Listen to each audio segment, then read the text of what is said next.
Hello दोस्तों, मैं आप लोगों को सांख्यिकी का तीसरा क्वेश्चन बताने जा रहा हूं और इस क्वेश्चन को आप लोग अंत तक देखते रहिएगा। मुझे उम्मीद है कि आप लोगों को यह भी क्वेश्चन समझ में आ जाएगा, क्योंकि अभी इसके पहले दो क्वेश्चन हमने आप लोगों को बता रखा हूं और आप लोगों को उम्मीद है कि अच्छे से आप लोगों को समझ में आ गया होगा।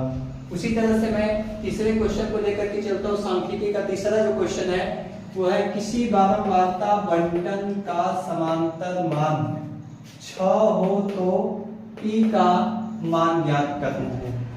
यानी किसी बारंबारता बंटन का समांतर मान 6 हो तो p का मान ज्ञात कीजिए। इस तरह से कुछ सारणी आप लोगों के सामने दिया हुआ है, जैसा कि पद में है 2, 4, 6, 10 p + 5। ठीक उसी तरह से उसका बारंबारता नीचे दिया हुआ है 3, 2, 3, 1, 2। ठीक है दोस्तों, इसका हमें क्या करना है, समांतर माध्य के तरह ही करके हमको क्या करना है, p का मान निकालना है। तो चलिए दोस्तों, इसको सॉल्व कर लेते हैं। बहुत ही आसान विधि से आप लोगों को बताएंगे और उम्मीद करेंगे कि आप लोगों को समझ में आ जाएगा। ओके दोस्तों, तो चलिए इसको सॉल्व कर लेते हैं। सॉल्व।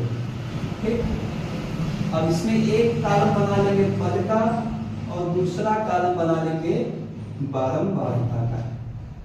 ठीक है दोस्तों, बारंबारता। ओके, पद में लिखेंगे 2 है 2 लिखेंगे, 4 है 4 लिखेंगे, 6 है 6 लिखेंगे, उसके बाद 10 लिखेंगे, उसके बाद p + 5। बात समझ में आई? ठीक उसी प्रकार से बारंबारता में लिखेंगे 3, फिर 2, फिर 3, फिर 1, फिर 2। बात समझ में आई? अब क्या करेंगे, पद और बारंबारता का गुणा करके तीसरे कॉलम में लिख लेंगे। ठीक, तो पद को हम x भी बोल सकते हैं, बारंबारता को हम f भी बोल सकते हैं। तो पद और बारंबारता का गुणा करेंगे तो क्या हो जाएगा, fx। बात समझ में आई दोस्तों? तो fx वाले कॉलम में क्या करेंगे, 2, 3, 6, 4, 8, 36, 18, 10, 1, 10। बात समझ में आई? अब इसका गुणा इसमें करेंगे तो 2 का गुणा p में करेंगे तो 2p हो जाएगा, प्लस 2 का गुणा 5 में करेंगे 10 हो जाएगा। ठीक है दोस्तों, अब क्या करेंगे, जैसे पिछले क्वेश्चन में हमने आप लोगों को बताया कि जो भी बारंबारता वाले कॉलम में है जितनी भी संख्या है सभी संख्याओं को हम क्या करेंगे, जोड़ देंगे।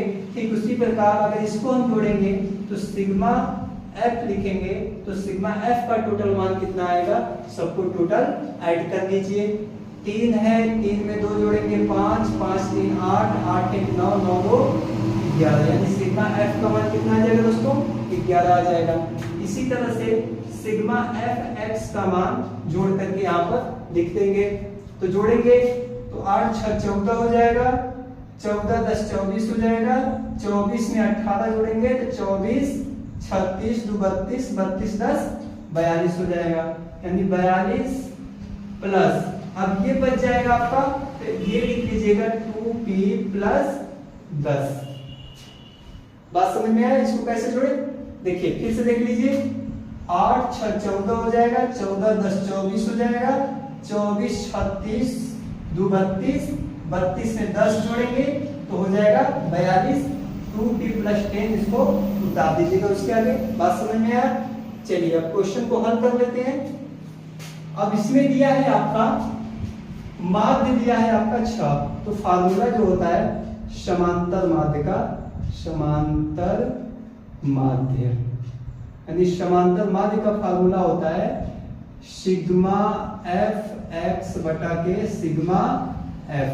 तो चलिए दोस्तों, समांतर माध्य कितना दिया है, 6 दिया है, 6 लिख लीजिए।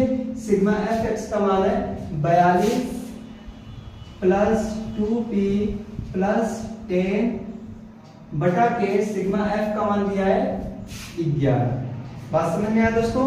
अब चलिए इसको हम हल करते हैं। 11 में 6 का गुणा कर लीजिएगा, 11 छक्का 66 प्लस यहाँ पे 42 है, यहाँ पे 10 है, तो ये हो जाएगा आपका 52 प्लस 2p हो जाएगा। बात समझ में आया दोस्तों?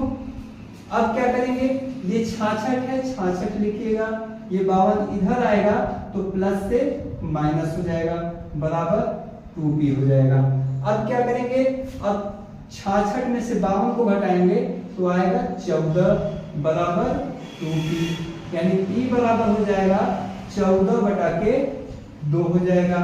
इसको काटेंगे तो p का मान कितना आ जाएगा दोस्तों, 7। बात समझ में आई?